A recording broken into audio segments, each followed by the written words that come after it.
Hello' guys welcome back to my channel. আৰু আমি কাটৰাত এইখন হোটেলতে আছোঁ আৰু আজি আমি যাম পত্নীটপ চাবৰ কাৰণে।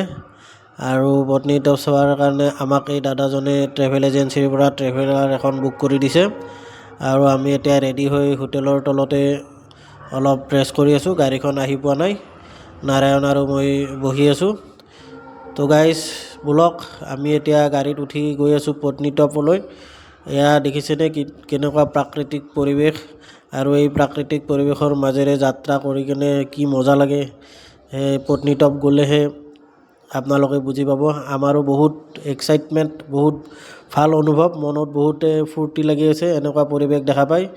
আৰু গাইজ আমি আহি পালোঁ মোটামুটি পত্নীটপৰ ওচৰ। পত্নীটপলৈ যোৱা এই ৰাস্তাতে এনেকুৱা বৰফ পৰি আছে আৰু বৰফৰ মাজেৰে দুয়োকাষে বৰফ আৰু গাড়ীখন আমাৰ মাজেৰে গৈ আছে ৰাস্তাৰে। আৰু আহি গাইজ পাই গ'লোঁ পত্নীটপৰ জেগা, মেইন জেগা। গাড়ীৰ পৰা নামি অলপ খোজকাঢ়ি গৈ আছোঁ আৰু খোজকাঢ়ি বৰফৰ দুয়োকাষে বৰফ, আমি ৰাস্তাৰ মাজেৰে খোজকাঢ়ি গৈ আছোঁ। আৰু পত্নীটপত কি কি এক্টিভিটি কৰোঁ এইবিলাক আপোনালোকক নেক্সট ভিডিঅ'ত দেখুৱাম। এতিয়া আজিৰ ভিডিঅ'টো এইখিনিতে সামৰণি মাৰিছোঁ। ধন্যবাদ।